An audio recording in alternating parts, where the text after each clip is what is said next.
Howdy everyone. How you doing? This week's episode of The Crow's Nest, and we have a special guest today. I can't believe we actually have him on the show.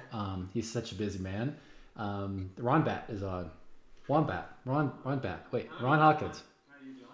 So, are you Hi, on, Michael. Ron? How you doing? How you doing today?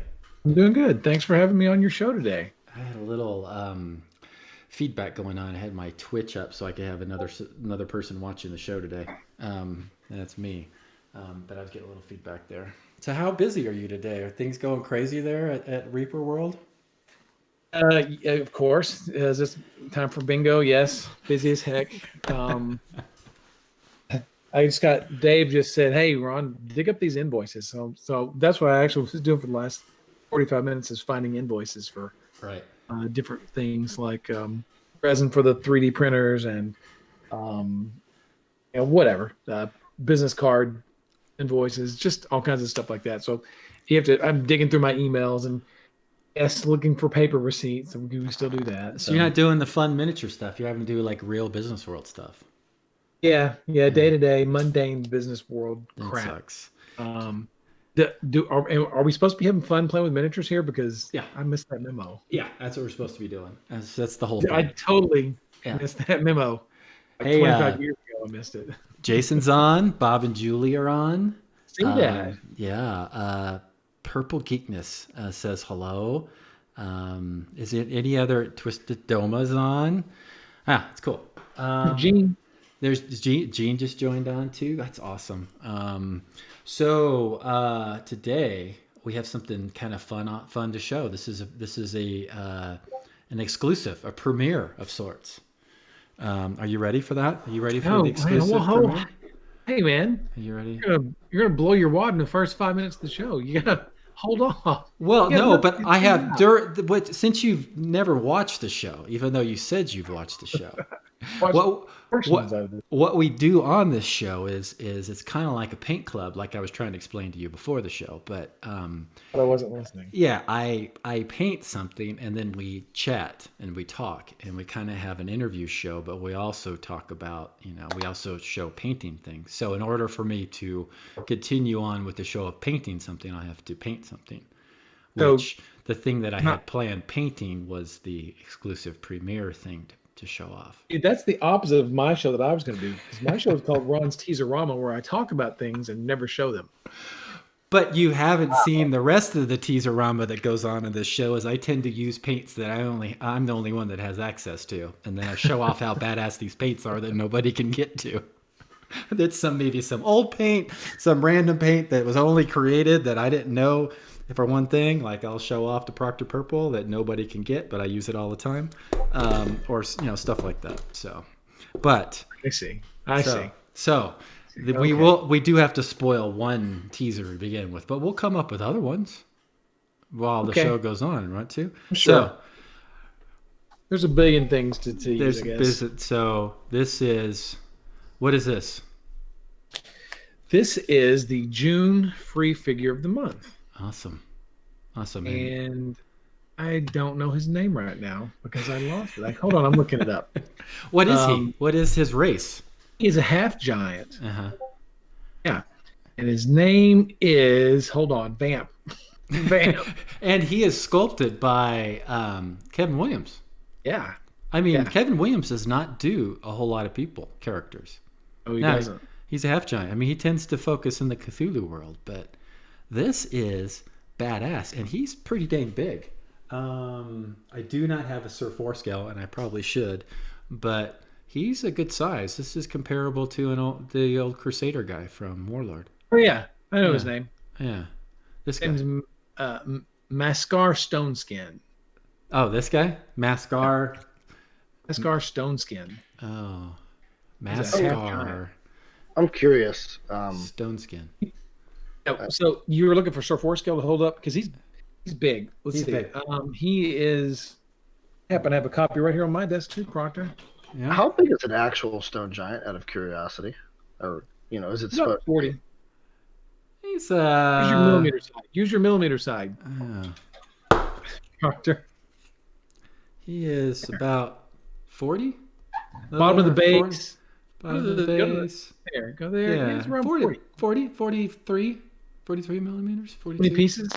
Three He pieces? was 3 pieces. Yeah, he was 3 pieces. The axe pieces. hand and the sword. Oh, and the scabbard in the back was a separate piece as well.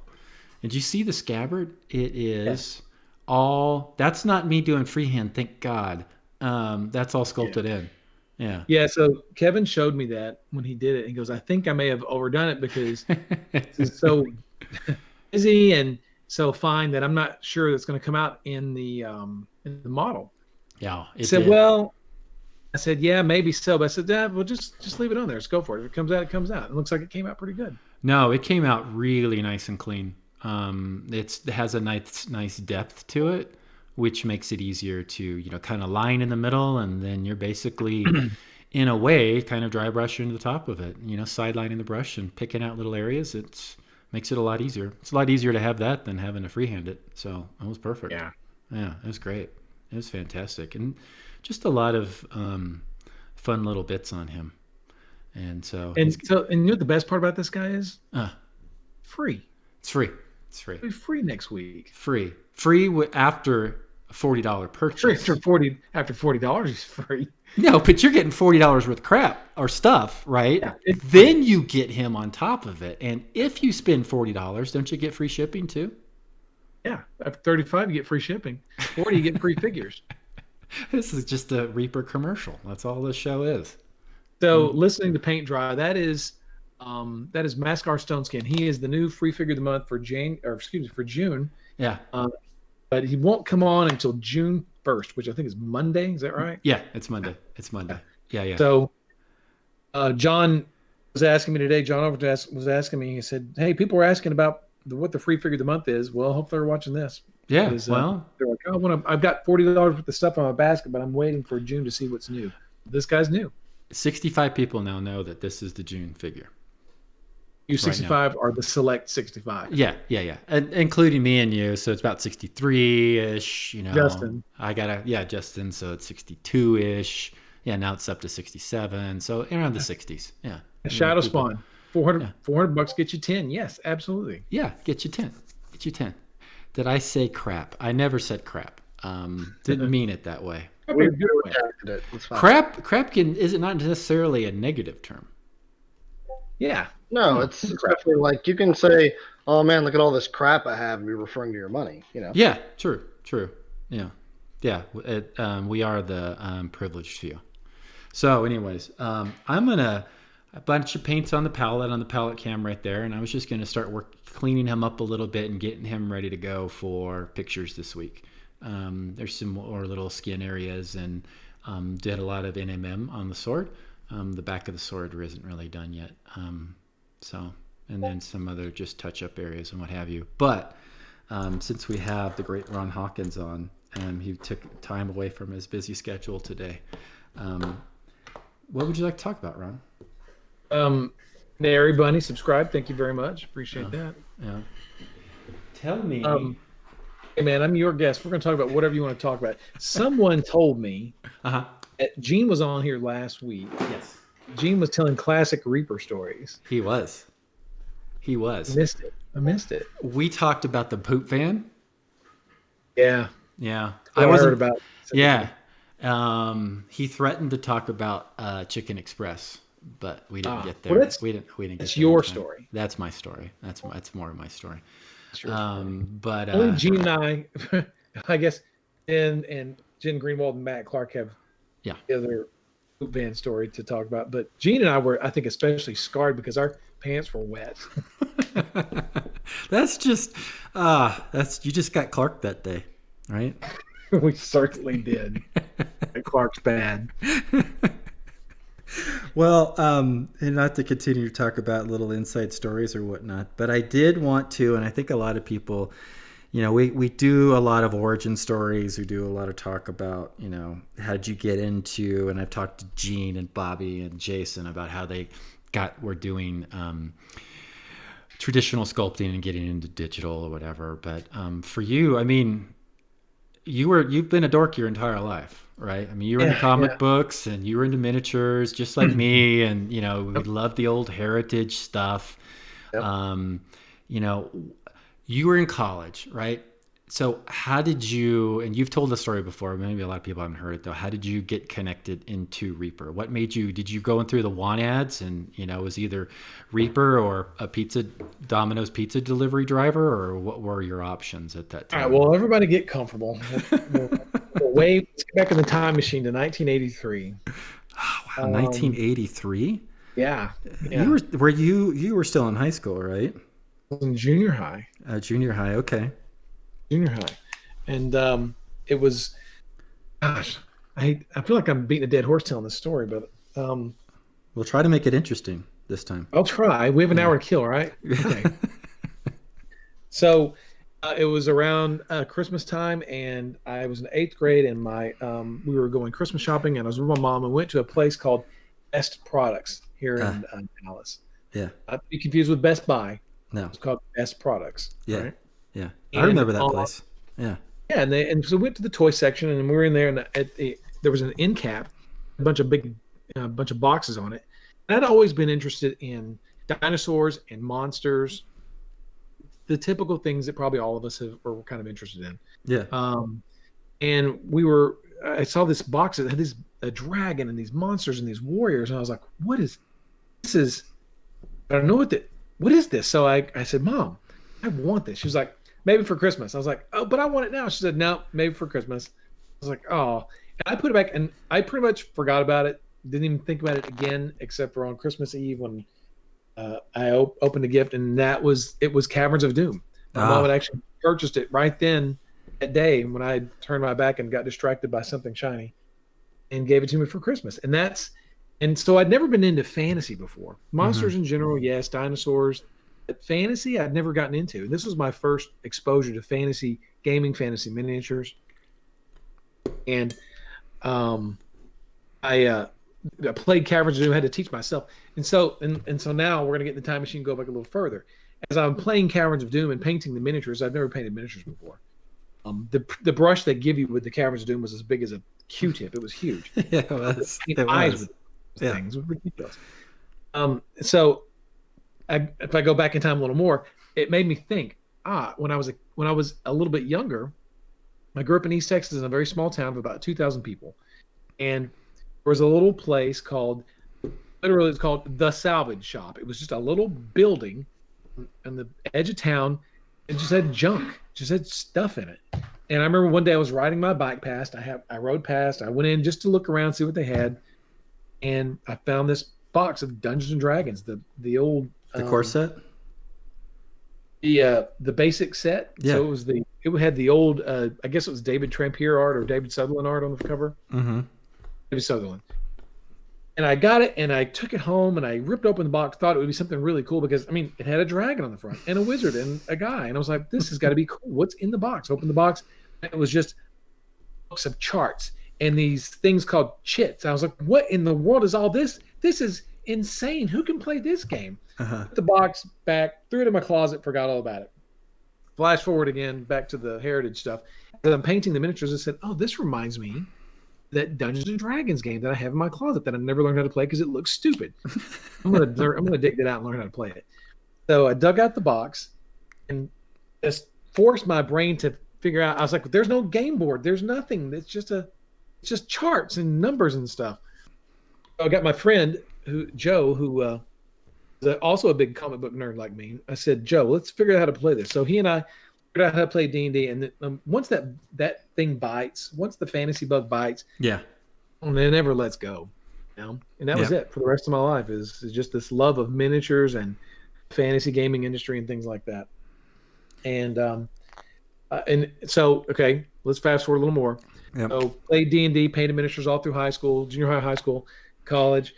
Up here in North Texas in Denton, I was working at a telemarketing place, and I saw an ad for some fantasy miniatures from a company called Heritage. Mm-hmm. So what is this? I said, actually, what it was, I take it back. It was I was at a store here in Denton, and this guy had some old heritage stuff. I said, "Where did you get this heritage stuff?" Because they went out of business in '83. As soon as I discovered Fantasy Minis, Heritage went out of business. Yeah. So he said, "Oh, there's a company in Louisville called Reaper who makes these heritage miniatures." I said, "You've got to be kidding me! That just makes my day. So makes my year." So I drove to Louisville, and I went to the store, or not the store, but to the factory where they were making the heritage stuff. I introduced myself to Ed and Al and said, "Hey, do you guys need a painter?" And they're like, "Sure, we'll take a painter." So for every pound you paint, we'll give you 2 pounds in return, or something like that. It was crap. Every pound of miniatures that you paint, you got it. Yeah, they would give me 2 pounds in exchange of our miniatures. And so so I painted a little bit for them. I gave them some minis, and they gave me some stuff, and it was back and forth for a while, but it didn't really, didn't last very long. Yeah. About a year after that, then I was looking through a magazine, and I saw these ads for Reaper miniatures, but they were not the old heritage pieces. They were Julie Guthrie and Sandra Garrity minis. Yeah. Was this in Dragon magazine or something like that? Yes. Okay. Yeah, that old co-op ad. Yeah. I said, I don't know what miniatures these are, but I must have these now. Yeah. So I called them back up. I was like, "Hey, I used to paint for you guys. Can I come in and paint some more stuff?" They're like, "Sure, come on in. For every pound you paint, we'll give you half a pound." So I drove back up there, and they were like, "Oh, I remember you." And so I said, "By the way, do you guys need a salesperson?" And they were like, Yeah, we do need a salesperson. I said, "I'm your man. I'll do it." Yeah. I said, "Okay." And so that was it. They pay you by pounds of miniatures when you were selling things too, or they actually pay you cash for a change? Actually, at that point, they actually wrote me checks for minimum wage. So first job here was sales, and so they said, "Okay, here's a list of names of stores across America. Call every one of them and sell miniatures." Yeah. Wow. Just sell them. So, okay. And so that's what I did. And so I would cold call stores and go, "Hey, do you guys want to buy some miniatures?" "What miniatures?" "Well, they're old heritage miniatures." "Oh, those guys are out of business." "Yeah, but we got," I would tell them the whole spiel. And I actually sold miniatures. Yeah. To stores. So, yeah, anyway, that's long and boring, but that's kind of how it all here. Eventually, I went from sales to sort of, I guess, what people might call marketing, I guess. I don't know. Just sort of, they all work together to do the same common thing. So, yeah. Eventually became art director, self-proclaimed, self-styled art director. Yes, the legend was born. So nobody had the title, so you just grabbed the title, took it, made a plaque for yourself, and claimed. Almost probably Grand Poobah or whatever, because it wasn't taken. But I took art director. But I do. We all do. Yeah. We all wear many hats. Art director, just the easy thing, just to call myself, because I get to work with the artist. Yeah, which is the best part of my job. But there's a lot of things that I also do that have nothing to do with art. So, well, it's the best and worst part of your job, working with the artist, right? It's the best for sure. All right. So a lot of we see when I watch Reaper Live and other things that we've done on Twitch or whatever, everyone's always trying to come up with miniature ideas, right? They want this, they want that, and they hold the Kickstarter updates. They want these miniatures.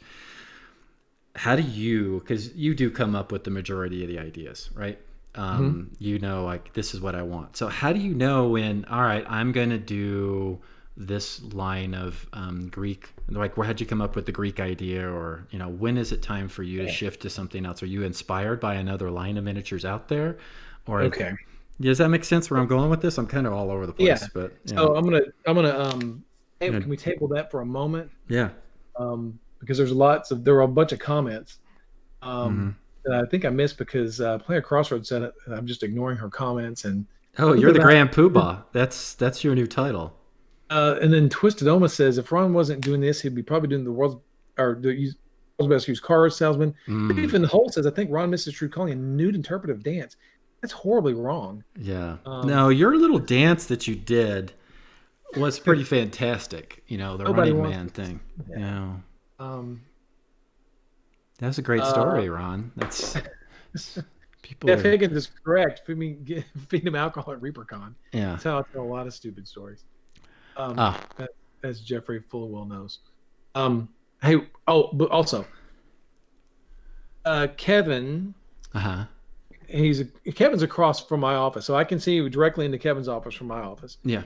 And Kevin the Scabbard turned out really, really good on the Goliath. You want to come see? Yeah, come see Kevin. Voice. Yeah,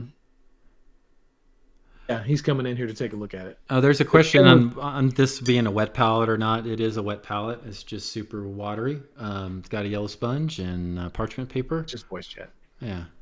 Hey, Kevin. All right. So see the turn of the Scabbard. There you go. Look at that. It turned out good. Yeah. What do you think, Kevin? I think that turned out really, really nice, man. Oh, cool. Yeah, it's a great Kevin Williams. It's a great Kevin Williams. Yeah, we should have Kevin do more like humanoid things. That's not nice.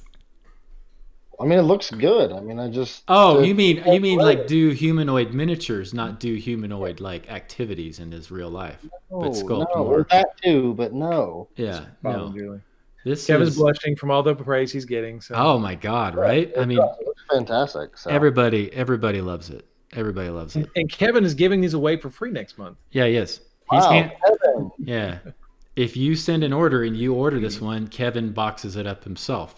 This extra miniature and throws it in your order. And casts everyone individually. Yeah. And they all come out of his paycheck. Yep. His name's Mascar Stoneskin. Mascar Stoneskin, which will be better than Uglanuk. Uglanuk. That's the other half giant Kevin did years ago, and I did the discourteous thing of calling him Uglanuk, but I didn't think it was a bad name for a half giant. Well, think about it, Ugg. Derek Schubert. Yeah, so that's not necessarily. Yeah. Does he sign? Oh, yeah, and Kevin will sign the box too for you. Yes. If you hand engrave his name into everyone. If you spend $400 and request 10 of these, then he will. Right? Maybe. I just got a blank look. Yeah. So, and then Kevin also, which I have not finished yet. Kevin also sculpted this guy. Yeah. Yeah, he's coming along. Yeah, Ron hates my eye so far, but I have to fix that. Kevin, Proctor and I have a difference in eye painting. I don't know. He looks pretty. We'll have to discuss it more. Yeah, but we're going to go on to. I did ask you the question on character creation. Oh yeah. So let's go back to that. Is there? What do you want to? I mean, where do you come up with? Hey, I want to do Greek shit now, or I want to do whatever. So inspiration, everybody knows. Yeah. You know, anybody creative, inspiration comes from all different places, right? Mm-hmm. And look, I just sort of give the assignments out. The sculptors have to do all the work. You know, the sculptors make us look really good. So, you know, like Ed's always said, we're just a glorified copy machine. The sculptors should get all the credit. They're actually, you know, they have to actually take. Hey, give me a guy with a thing and a thing, and they go, oh, how about this? I go, that's perfect. That's fantastic. So the sculptors are just, and they're, you know, they've got all the they do all the work. Now, there is the reason, you know, I think there's kind of a rapport,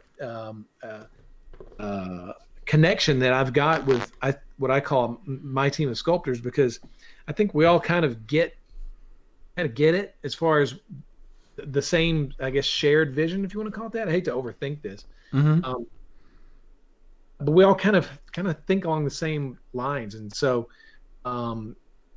it's almost always a home run every time that something's done. It just kind of turns out. Now, for example, like I get inspired by looking at other look at people's paintings, fantasy art, miniatures, other companies' products, reading stories. Inspiration comes from everywhere. Mm-hmm. And for example, specifically the Greek Odyssey didn't really come from any one particular place. It was just that, you know, the Greek mythology is full of so many great, cool things. And I know I wanted to do some more harpies, and I wanted to do a cyclops, and I wanted to do all these different things. It just happened to be sort of Greek in theme. I thought, well, we'll just do a Greek themed expansion.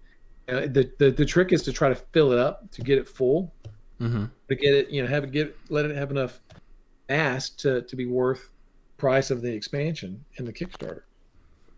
But I think we did that. Julie did amazing work with her pieces. Jason with his Minotaur and his Cyclops. So many good pieces, so many good designs. Izzy is constantly she's one of those that I say, hey, Izzy, how about let's design a thing. I say, let's. Izzy design a thing. And so Izzy designs this thing, and it's just always this incredible design. Yeah. And then when she doesn't design, if I just say, hey, Bob Rodolfi, sculpt me a whatever, he goes, what about this? And you're like, oh my gosh, that's incredible. But inspiration comes from everywhere. I've got Pinterest boards that I like to, I'll just be goofing around. That's just a cool picture. I like it. I think it's neat. The bee people that we just did, or those bee people are awesome. Yeah. That was just, me, that was kind of obvious because we were just sitting there, and these murder hornets are all over the internet. It's a pop culture thing now, and the weeby. I said, how about a murder wasp man or a murder hornet guy? He's like, that sounds great. I'm all over it. And he just did it, right? Mm-hmm. I had nothing to do with that. I'm just sort of maybe I'm just the messenger or in some, but maybe the seed's already there. I'm just giving sort of the avenue, I guess, for doing that. Not hard gaming, Ron. I'm the Kevin Feige of Reaper Miniatures. That's awesome. Yeah, I wish. Yeah. Especially, Frank with Nightheart Gaming. We play D&D, right, Ron? I'm a little bit familiar. Yeah. A little bit familiar. Okay. Well, there's still an open spot for you whenever you want to join us. I'm going to come back. I'm going to make a triumphant return one day. Okay. When we're at the very end collecting all the gold, you'll just show a return.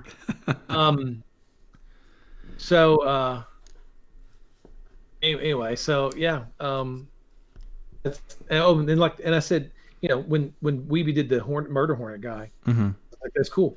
I think Jason probably said, he needs some. I can't remember. Things just happen organically. We were talking, and it came up. We need bee people. Mm-hmm. That was it. That was all that was said. And Jason said, "I'll do it," and then he did these 5 bee people. You guys have only seen 3. But the other 2 we've seen, haven't we, Proctor? Oh my God, yeah, they're awesome. Last night. Yeah, no, they're super cool. They're great. They're so great. Yeah. Yeah. So people always ask me, "What's your favorite miniature? What's your favorite miniature?"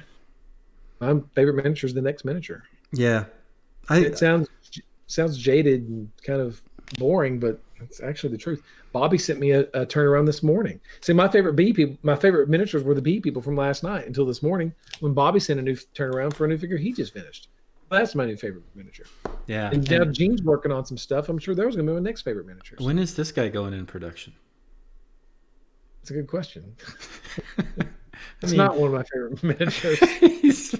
He's fantastic. He is great. Bobby did a great job with that guy. No. So the people that don't know, this is Bobby's vision of my character Abran. So frolicking with his abs out. And then I told him I wanted one a little less frolicky. That's the word I'm going to use, and so that came awfully brooding. Yes, he's more incredibly. It's more brooding. Naked under his cloak. He is, and Bobby just couldn't get past. Wouldn't put clothes on him, so I got him this far. Look, you know what? Naked for one, naked for all. You know what? I'm not about to complain about a naked male guy. Then I have to complain about the naked female guys. So, well, you have to art direct him a whole lot more than I had to. I just had to do it on 2 miniatures, and I failed miserably. Bobby did that. Not directing had nothing to do with that. That's just Bobby just doing what he wants to do. All right, I got another. Jack 325. Bobby is super fast. Yes, he is. What? We're not confirming Bone 6 yet because who knows, right? Bones what? Yeah, who knows? I don't know. We're still figuring out this current Bones. But is there something you can tease that didn't make it to this last Bones that we're like, if there's ever potentially something else down the road, what would it be? You know what I mean? Is there a theme? Is there some kind of setting, some kind of genre or something that missed out on Bones 5 that could potentially be in some new thing? Something that you can tease for the next thing. Because I know of a few things, and there's one in particular that I really wanted to make it in that I was really disappointed. There's a question here I want to answer real quick. Ron, do you ever reject, this is from Creature Caster. Mm-hmm. Ron, do you ever reject sculpts? And is it mostly for casting issues or design issues? No, I don't think I ever reject sculpts. I mean, not from things I assign. There may be spec pieces come in that we pass on just because. Generally, I don't think we've ever rejected a cool piece because of just casting issues. We can fix that. Mm-hmm. No, I think the only reason I usually reject sculpting, and I hate to even use that word reject, because sculpting, even though this is a commercial art form, it's still art. So I really hate to turn art. I know that there's one of the regular Reaper guys who watches the channel who sculpts, who's done some stuff for us. Glenn Harris has sculpted some bunch of stuff. He's offered it to me first, and it's great stuff. It just doesn't quite fit where I personally want it to fit in our range. It doesn't mean it's a bad piece. It doesn't mean Glenn's a bad artist. And I don't want to pick on Glenn, but yeah, poor Glenn. Just means it just doesn't quite vibe up, connect up exactly where I want it to be. I think that when you come in, no matter who you are, you want to sculpt for Reaper, and you're competing with Jason Weeby and Julie Guthrie and Bobby Jackson and Gene Van Horn. You got to bring your A game, and you got to be right there alongside those guys, Werner Klock and all these terrific sculptors, because that's the talent we're showing, and that's who I want to continue. That's the level I want to be at. Again, this isn't aimed at anyone specifically. It's not aimed at you, Glenn, if you're watching. It's just I want this stuff to look. It's just not there yet, Yeah. Although Glenn did those amazing cockatrice figures for Bones 5. No, those are cool. Those are super cool. Fantastic. And the little kid, the little halfling kid or whatever that was running with him, I thought was really well done as well. He was stealing the eggs, yeah. Yeah, that's cool. Glenn also did the hippo guys for our chronoscope pieces. Mm-hmm. He did some, and then he's an amazing guy, amazing artist. But whatever. So there are reasons why we would reject things. It's generally not for casting or design things. It is just sort of I want things to sort of fit. I think Reaper figures have a style and a flavor, mm-hmm. and I just kind of want to do that. Sometimes it's just an intangible thing where you just want it to sort of click. I can't explain it, but right. That's the only reason why I would think so. And the same kind of thing with concept artists as well, and maybe even painters as you bring them into the fold. Concept art is another weird thing, because I know people who can draw, mm-hmm. just are amazing illustrators. But we don't really need illustrations. We need designs. We need unique character designs. What we do. Everything is a unique character. And that's kind of what differentiates illustrators from concept artists, and the good concept artists are hard to find. I mean, I've asked you this question before, because your go-to is Izzy, and Izzy does a great job, and I've heard you say this, and I've heard the sculptors say this as well, taking an idea in 2D, drawing it up, but something that is easily translated into a miniature, where there's all this other art out there that I'm not going to say any names or anything, but this high-end art that's maybe for some other manufacturers or whatever that's out there that you would think, oh, that'd be great concept art for a miniature, but it doesn't really translate that way. What does Izzy do that other people could learn from, or how does Izzy communicate that so well? Izzy just thinks on a different level than everybody else. Mm-hmm. Now, miniatures are a different art form. They are art, right? But because it's 3D art, a lot of people, you have to imagine it, and then you see it in 2D, and that's got to be. And then the sculptors have to translate it into 3D. Mm-hmm. And a lot of the sculptors we use are been doing this for so long. You have to think in 3 dimensions. So if you see a piece in 2D, and I kind of do this now, you look at a piece and you go, well, I hate this, but I'll look at a piece of fantasy art and I go, I wouldn't cast. Well, that's not the point of the art. The point of the art is to look cool. And here I am picking it apart going, that would never cast. That'd have to be a separate piece. That's not fair to the artist because they're not designing it for 3D. They're just painting something cool. Like I'm looking at a piece of Elmore art right now. You go, that's too thin. And I'm thinking, you idiot, that's not for you to look at and pick apart. That's just something cool to look at. Yeah. It's to inspire you to inspire your imagination. Izzy just thinks in 3D. And what can people learn from Izzy? I don't know. It's nothing you can teach. Some people just have brilliant imaginations, and she's one of those. You know, but if you're wanting to be a concept artist and maybe be an artist and draw for miniature companies or whatever, would getting that Bones 4 book of hers and studying that and studying some of her renders be beneficial? Absolutely. Yeah. You take the Bones 4 concept art books, both of them, and then you just look at what Izzy does and analyze it, and then that's just the $1 million question. How do you copy Izzy? Well, you know what? If you figure it out, let me know. And it's like we even talked about this last week with Gene. I mean, the way he tried to get into sculpting and the way he tried to emulate a lot of folks first, and then he translate it. And that's the way a lot with painting. I'll see something that I'm just going to, since Derek's on the line, we've talked about this before. I've got a chance to sit next to Derek, and I'll watch him paint, and I'll watch the way he puts paint on a miniature and the way he concepts up color schemes, whatever. And I'm like, I'm going to make that mine. I'm going to take that and I'm going to make it mine. But that's what it is. I had to practice what he did first, and then I could make it into my kind of, voice, I guess, is what I'm looking for. Yeah. But yeah, I think that's true too. Because we get at the various Reaper cons and stuff, I see a lot of people that'll come up, and they're a lot of 2D artists, right? Concept artists kind of thing, and they want to break through. But then also sculptors and painters as well. I get it all the time. I get emails all the time going, "Here's my portfolio. Please look at my art." And then I look at it, and this is the worst part about my job, is to tell an artist that I don't want to use their art for our products because I don't think it fits our products. It's not fair because it doesn't mean that person's a bad person or a bad artist. It just means it doesn't fit with what Reaper's doing from my perspective, which is the art director, right? So yeah, it's the worst part of my job is having to tell people, sorry, I can't use your stuff.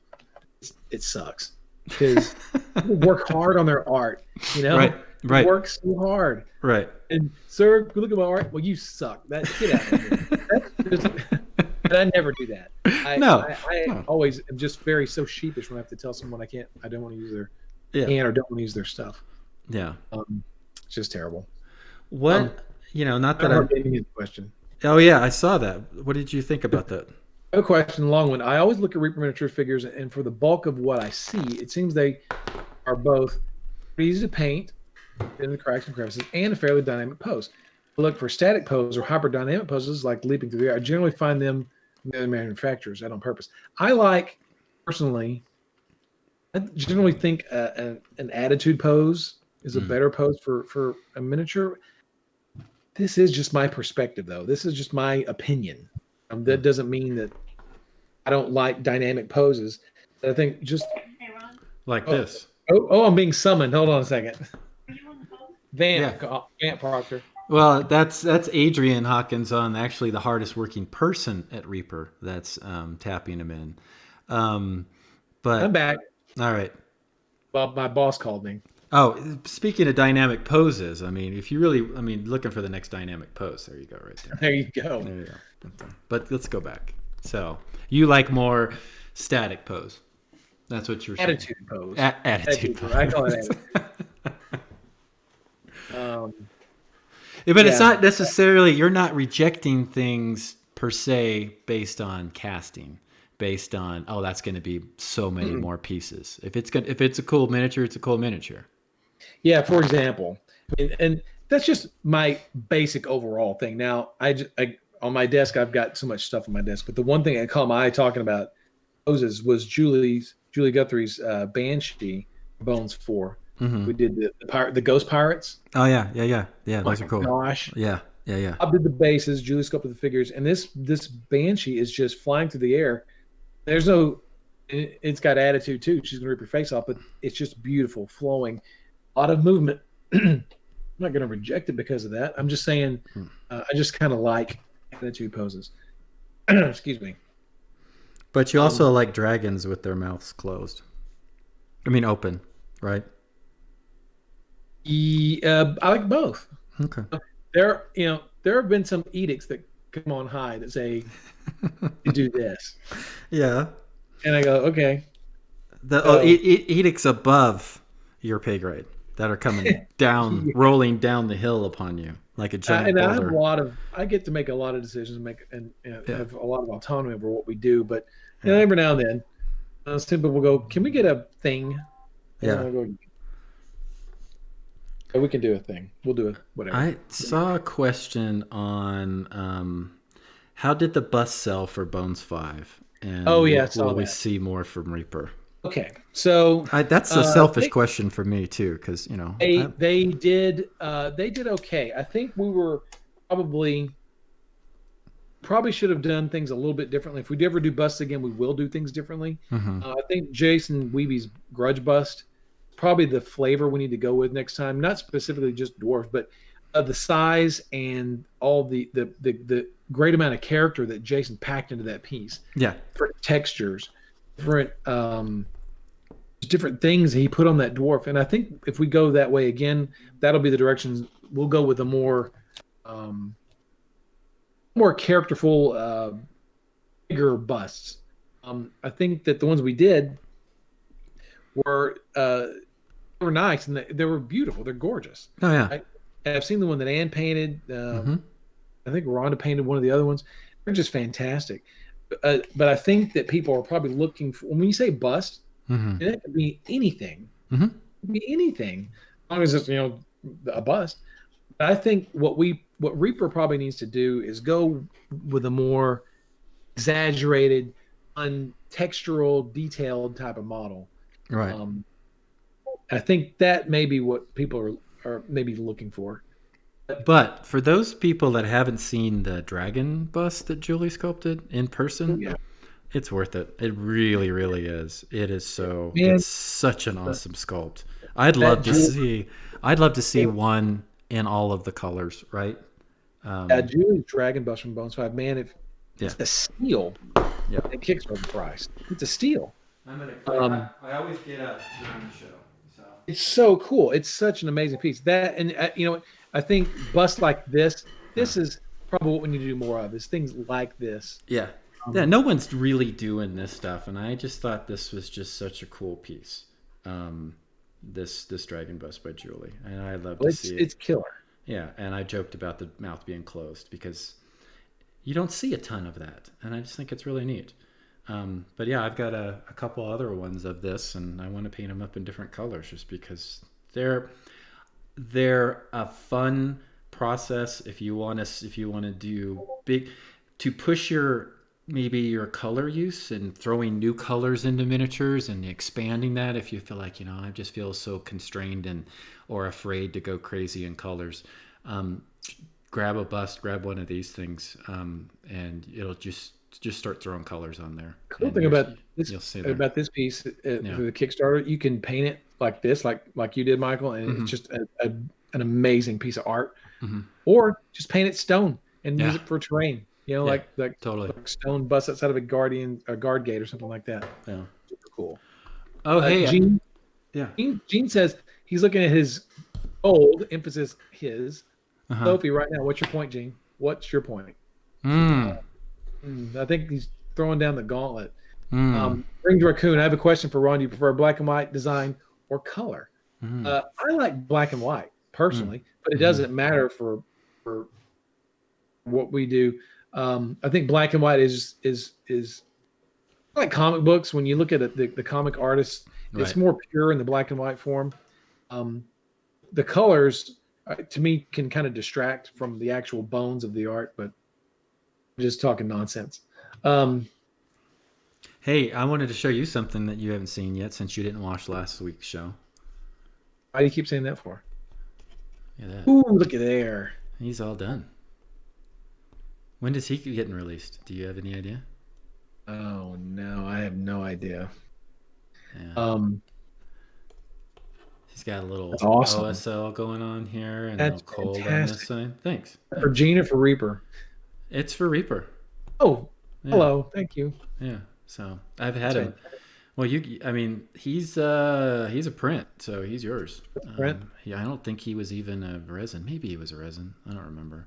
I don't remember. I've had him for a long time, and I picked him. Oh, that guy's cool. Yeah. So yeah, super cool. We gotta figure it out when he's gonna come out, so we can make a big splash on that. It's kind of cool. Derek is answering Scott Biles' question about a good Nosferatu figure. Mm-hmm. And that was one of the ones I wanted to do this last Bones 5 was a Nosferatu model. I think we will do a new Nosferatu pretty soon. Oh, yeah. A bust. The fish Tell them how the Grudge bust was born. I don't remember. Our story there? Wasn't it? So there was going to be, wasn't it a trophy or something initially? Oh, that's right. Yeah. Oh, Gene, I get your point now, Gene. Yeah. Yes. So, yeah. You want to tell him, Michael? You probably know the story better than me. I kind of came in after the fact. It had these grudge. We're gonna have grudge matches at ReaperCon, where you could challenge someone. Gene, I hope I'm telling this right, Gene. That you could have a grudge contest where people could paint the same things or just paint something. It was a grudge match. It was a grudge painting match. Mm-hmm. And I think I had a grudge against Gene Gene because he smoked me like a cheap cigarette at the painting contest. He did. And so this was going to be the trophy for the grudge battles. It was the grudge match, yes. Wasn't there Gene, you won the painting contest. Yes. And you have a silver Sophie, right? I have a mere silver. But like you said, Proctor, back when we were giving them out like candy back in the day. I can't neither confirm nor deny that I threw that out there just to cheapen your win. I don't think I would do that. Maybe I would. Yes, Proctor called dibs on everything. Whether I actually get it or not is another story, but I do call dibs on it. So he says, based on the one painting contest you and I entered. Well, guess what? I let you win, Gene. How about that? Yeah. Hey, there every year besides this year, there's this thing called ReaperCon that you go to, and there's a MSP. Bobby Smart comment. Oh well, you did give them away for free back in the day. Get out of here. Get out of here. Well, when you guys won, it's different than what the categories are now, where there's the MSP Open with basically you have 3 categories you can win Sophies in. There was this special, I don't know, cowing down to the employees kind of category, the Reaper employee category, right? And that's how you guys won yours. Is that true? What are you trying to say? I'm just trying to say that there's a couple of other sculptors that I know that are on the line right now that won them legitimately. Well, Derek just owns a bucket load of them, a truckload. Well, back in the day, back before the MSP Open's current rules, yes, there was only first, second, and third. Now today, talk about giving gold medals out. Oh my gosh, gold medal for everybody. Here you go, gold medal, silver medal, silver. Everyone's just winning medals left and right these days. Back in the day, there was only 3 ones you could win. Yeah, you had to fight crazy to win a trophy. Yeah. But then there was the normal trophies for everybody, and then there was the kind of like, okay, let's play with the slow kids, and there's the Reaper employee ones. Is that not what it was? Bobby, old school Sophie equals current certificate. Yeah. You know, but you don't hate the player, hate the game, and you were just playing within the rules that you created. Bobby, I don't know if you know because you don't stay in touch with anything. But Sean Connery's an actor. You may have heard of him. He played a guy called 007, James Bond, back in the day in the 60s. You probably haven't heard of him. Anyway, he won the Oscar, which is an award ceremony for movies. Uh-huh. I'm talking about current movies, not like the talkies. Yeah. These are the talkies, not the silent pictures. He won an Oscar. I'm putting air quotes around this. Yeah. For Best Actor. Uh-huh. And Sean who? Oscar who? Because you know what they call that? They call that the sympathy vote. That's how you won your gold. They're like, Bobby's getting old, he can't see. Give him a gold medal. Well, Let's go back to Derek, who actually did win his trophies legitimately. Talk about having like spare trophies that are just door stops around his house. That's Derek. Yeah, his bed is a pile of Sophies with Hellhound Palt over it. He's won so many of them that Derek even rejected it one year. He said, "I've got too many Sophies. Just keep the Sophie trophy." That's where I was going. That's totally where I was going, and that was boss move right there. That was the ultimate boss move. Yeah. I want it. Here, just keep it. Just let me be happy with my silver Sophie. Y'all leave me alone. You are very happy with that. Yeah. You do own it, which is good. But, there's new opportunities every year for every year I think about it. I think about painting. We'll even make you another special category if you really want. I may take you up on that. Oh, hold on. All right. Oh man. What was that? That would be Ed on the speakers. Oh, okay. Well, then obviously he's not watching either. All these people at Reaper are just not watching. I know. Why not?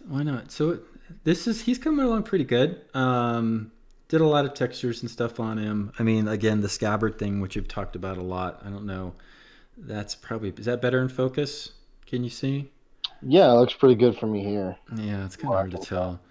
Yeah, these document cameras get a little sketchy at times.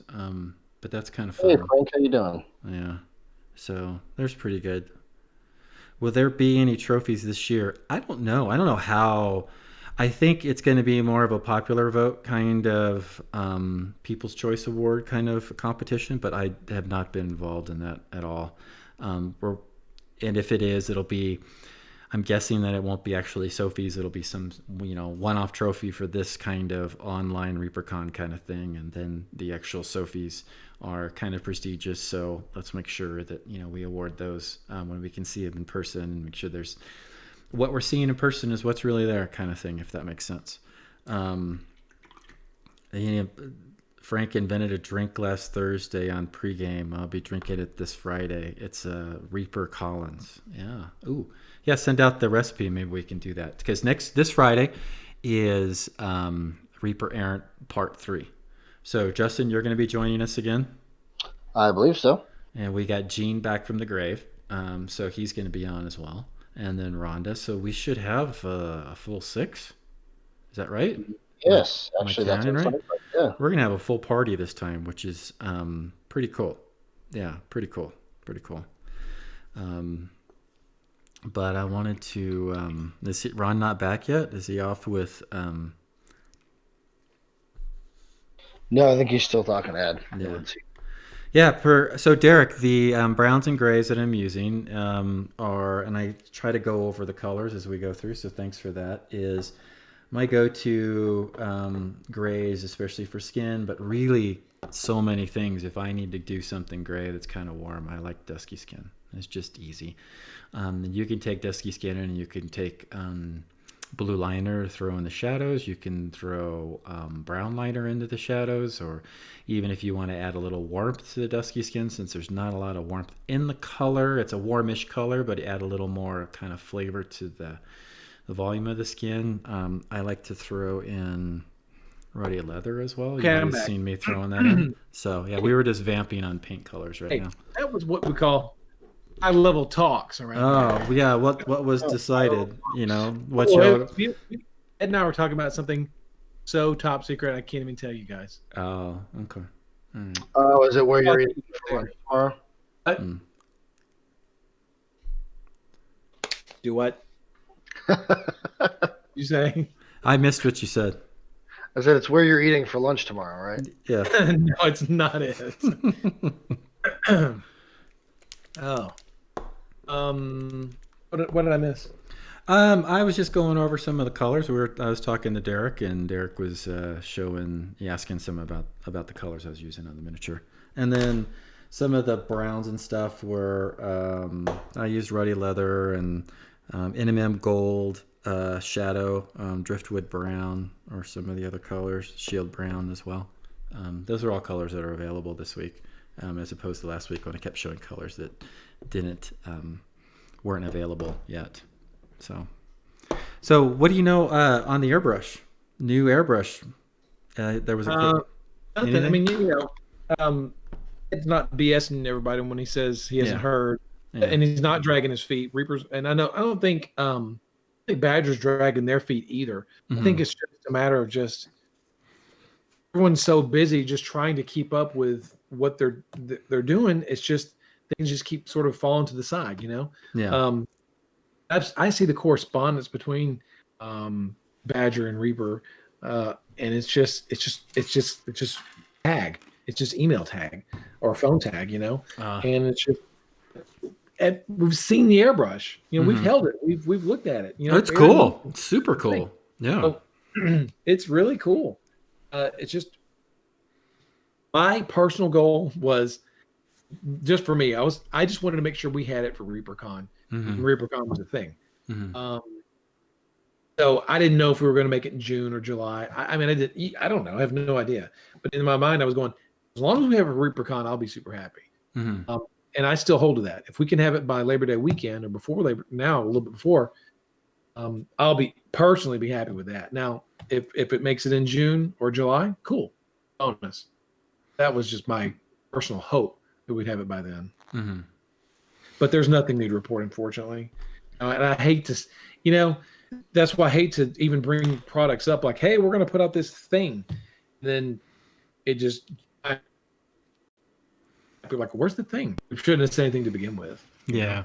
Well, you're hopeful that it's all going to work out, and sometimes there's just monkey wrenches thrown into things, and it just doesn't make it in time. It gets delayed. So. And I have no reason at all to believe that this is not going to happen. No. I mean, by talking to Ken and talking to Ed and seeing those two guys talk, they both really, really want this to happen, and it's going to happen. Yeah. I mean, there's no reason for it to not happen. It's just going to happen, not as fast as what we want. Well, I'm excited to see. There's nothing specific. There's nothing specific holding it up. It's just we're just trying to get their stuff in order. So yeah, I'm excited to see it and excited to use it. Me too. Me too. Test it out and see how it goes. I plan on winning a gold medal Sophie at ReaperCon this year with my new airbrush. Oh yeah, that'll do it. Oh wait, ReaperCon got canceled. Well, that'll give you a whole year to practice with it once you get it. Hey, Ron. Oh, there he is again. Hold on. All right. More high-level talks. It's decided that Jason's Deli was not where it actually Yeah, so they're going to go, to Asian Slop, maybe. Yeah, let's go with Asian. Yeah, the Asian Slop, or we like to go to Jason's Deli as well sometimes, right? So, yeah, I don't know. So we are getting a little over the hour. We're actually at our wrap-up time. Yeah, we're at our wrap-up time. Should we wrap up while Ron's still off doing work stuff since he couldn't commit to just an hour with us and turn off his phones? He could never commit to an hour. Yeah, we're volunteering our time for this show. 100% volunteering. Yeah. I'm not paid to do this. I'm here. Oh, look, Ron's joining us again. Standing right here. Okay, standing or sitting? Whatever. Yeah. So, is there anything else that you wanted us to talk about that we didn't, that I didn't ask you, or? No. No. Ask me that. So everyone knows, ReaperCon, just in peace, 2020. We're doing ReaperCon live online this year, same time, Labor Day weekend. We're doing virtual classes, streaming classes. If you haven't heard about that, now you have. Tell me about that. What's happening with the online virtual classes? Who's going to be doing that? You are. Oh, okay. Yeah, sure. Oh, see, look, he's acting all like he didn't know. He knows exactly. And so we hope to have a wealth of instructors teaching online classes at ReaperCon. Yes. It won't be the same exactly as it would be doing it in person. But we're going to try to give you guys the same experience, or a close experience at least. Yeah, we're making lemonade. Exactly. And spiking it up. Yeah. And so we're working on the swag bag, a program, and all the different swag items. I think in a class setting, especially online, I could potentially cover more than I could in person. How do you think that is? I do spend a lot of time in my classes. Like we'll do a step and I'll walk around, to get a gauge on everybody and how they're doing and give them pointers. So that's a little bit of a detractor. I won't be able to give pointers individually on how people are doing, but I'll be able to demonstrate more within that set time frame, because I'm not walking around doing that, and I'm more just focused on showing this one miniature from maybe a beginning through a more advanced ending. If that makes sense. So I think there's benefits to it as well. And then you can, so someone, find the Hyde Proctor teaches slow kids. I don't know what that means, but I do, especially when I have to show Ron anything. That's right. But yeah, so I think it's kind of cool. Yeah, on that note. Proctor, it's beef in the hole. Oh, beef in the hole. I couldn't. It was too far away. I didn't have my glasses on, so beef in the hole. Yeah, I couldn't see it. So, anything else besides the ReaperCon? Oh, there was a question that came up while you were off doing work stuff. How is the painting competition gonna pan out? Do we know anything about that? A little bit. Hold on.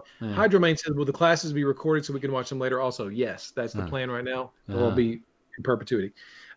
So the MSP Open is the ReaperCon painting contest. We're not going to be able to do it in the same format, obviously, but the online version, which is the MSP Painting Challenge, I believe is what we're calling it, will be this kind of the same spirit. You can paint any manufacturer's model, whatever you want to do. And then what we had talked about was some way of online voting, stuff like that. So it'll be more of obviously it's going to be an online painting contest. So it won't carry with it the same, I guess, I don't know. It won't be the same as doing it in person. No. So we'll have some kind of special trophy just for this or something. I don't know if we're going to do that we talked about doing just a special Reaper category. I don't know yet.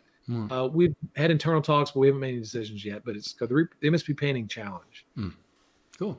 So, yeah. Cool. What else? Is there anything else you want to pub for the rest of the week? Any other random things you might be on? Yeah. I think if you guys, and I know this isn't having to do with the Crow's Nest, but as far as Reaper in general, go check out the Pledge Manager. We've been updating that. If you guys want to go look and see some of the new power-ups, some brand new miniatures that we haven't shown anywhere else, all over there on the Pledge Manager. Some cool stuff. Really cool stuff. Yeah, you showed off some cool stuff last Thursday too. Yeah, we're working on ReaperCon models, some miniatures for ReaperCon. We'll be revealing all that stuff pretty soon. Yeah. Just fun stuff like that. Yeah. What happens on Friday? Night Reaper Errant. And there's no Bones update this Friday. No Bones update, but that's important Bones update. But what's more important is Reaper Errant. Reaper Errant, yeah. Reaper Land, of course. Oh yeah, Reaper Land too, definitely. Yes. All right, Justin. And on that note, yeah. Well, can I say goodbye? We're not. Go ahead. Yeah, go ahead. I mean, you seem like you were done, but go ahead, say goodbye. Bye. No, thanks for having me on. It was fun. Thanks for being on. I really appreciate it. I didn't even know you were heckling me when you said I hadn't invited you on the show, and I thought you knew you had an open invitation from the very beginning. You could have been my very first guest. You know, there are some people who just have to be handed an engraved invitation. Oh, okay. So I'm not one of those people, but you're pulling your princess card out right now. I'm pulling the princess card right now. But hey, man, anytime you need someone to help co-pilot the ship, I'll be glad to do it. All right, perfect. Now, if we can just get you to commit to an hour non-interrupted, I think that's the key thing too. Do I need to talk to Ed about that? Yeah. Okay. He was like, "Oh, I didn't know you were doing this." So hey, I think have you had the core art team as co-hosts yet?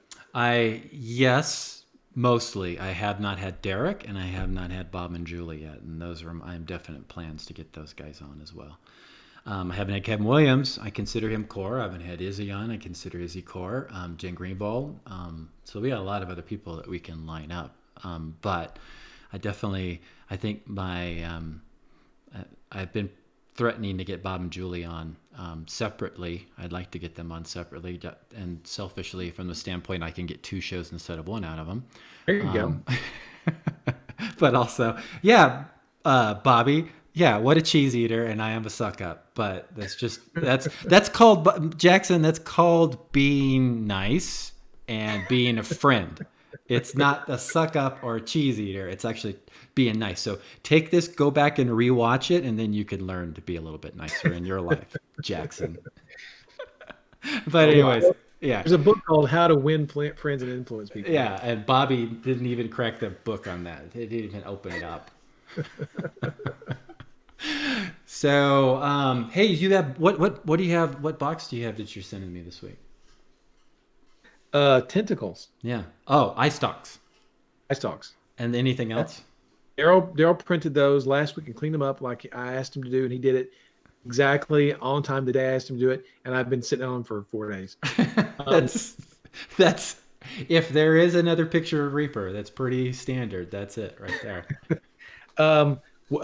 What else did you want me to put in your box? I don't know. Whatever else I've called dibs on that you have. So. I've got something here. Yeah. Yeah. To do that. Did you see the Baba Yaga's hut last week? I did. I didn't even know. That's so freaking cool. I want that box. That's for me, and you and I have talked about this before. To me, that is still the coolest thing for me. When I paint something and it ends up on a box, it's just it makes my day, makes my life, makes my year. Yeah, it's so cool. I don't know if you can see. Well, you're gonna go crazy with the camera. See up there in the corner? Can you see up there in the corner? That's all my little boxes that I've done. They're proudly displayed up in the room.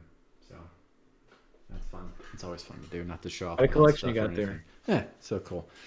Awesome. Well, thanks for joining the show today, Ron. It was a lot of fun. Yeah. I didn't say this in the very beginning. I've had a lot of friends on. Everybody that's been on has been a really good friend, and you're no exception as well. Look forward to one of the biggest disappointments in not doing ReaperCon this year is not that it's not happening. That's always disappointing, but not getting together with my good friends, my close friends. So it's nice to at least be able to do this show, so I can spend an hour with my Ron Bat, and talk about miniatures, which is always fun. Sometimes I just call him out of the blue and harass him for an hour when I know he's super busy, just to talk to him. And I'm just polite, and I just shake my head and listen. Take my fist at my phone. Right. So I just keep going and don't get off the phone. But anyways. All right. So, Justin. Yes. You have a raid ready to go. Yes, I do. All right. So I'm not going to throw you under the bus this time and not remember the raid. But, hey, next week, I don't have a scheduled guest yet that I know about.